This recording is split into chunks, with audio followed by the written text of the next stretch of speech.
amici di qdpnews.it, siamo qui al ristorante da Gigetto a Miane in compagnia di un grandissimo campione del ciclismo, Francesco Moser. Il tema del dibattito promosso dall'Associazione Degustatori di Valdobbiadene è chiaro: osare per vincere. Quanto conta, secondo lei, osare per avere successo nella propria professione? Vabbè, è chiaro che se uno vuole andare sempre sul sicuro non prende rischi, e quello diciamo è una vita, chiamiamola, normale. Se invece uno vuole emergere, deve provare anche cose diverse, nuove, insomma, anche magari difficili, possono essere anche facili, ma però se uno non rischia non rosica, dicono così. Allora, dal grande ciclismo al ritorno alle origini della propria terra nell'azienda di famiglia, che consiglio si sente di dare ai giovani produttori dell'area del Prosecco superiore di OCG? Ma il Prosecco attualmente è un vino conosciuto in tutto il mondo, perché dove vai, noi abbiamo lo spumante, quando gli offriamo lo spumante dicono beviamo il Prosecco, dico no, guarda che noi non possiamo farlo il Prosecco perché non siamo nell'area del Prosecco, il nostro è spumante. E così il Prosecco ha preso un nome, e poi anche la produzione è aumentata moltissimo, perché negli ultimi anni sono nate cantine nuove e che fanno anche migliaia, milioni di bottiglie, insomma, perché lo sappiamo la realtà qual è.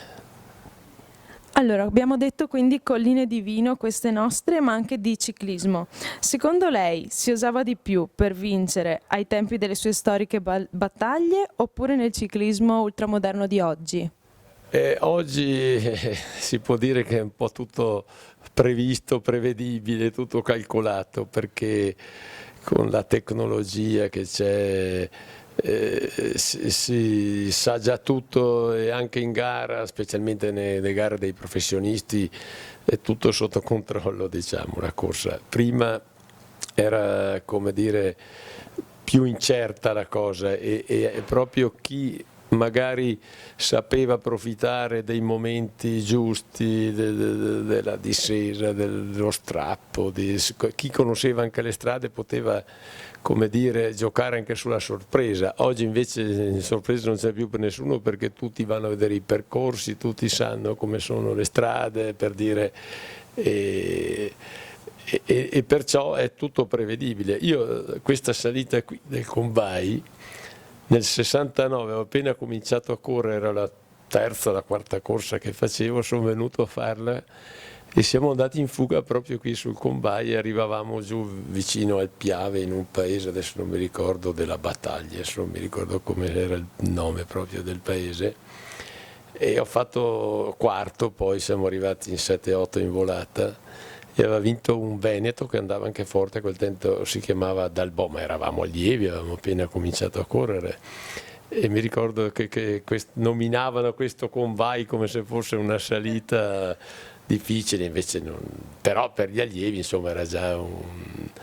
una salita impegnativa, perché del resto qui qualche anno fa hanno fatto anche il campionato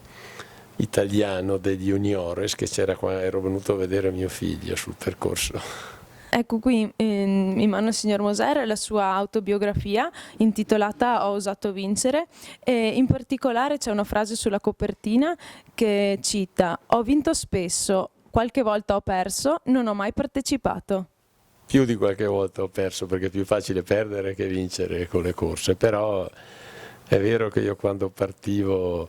alle gare non partivo proprio per partecipare, non era come il detto di De Coubertin che l'importante è partecipare, l'importante è vincere o essere protagonisti nelle gare, se no non serve a niente. Come è nata l'idea di questa autobiografia?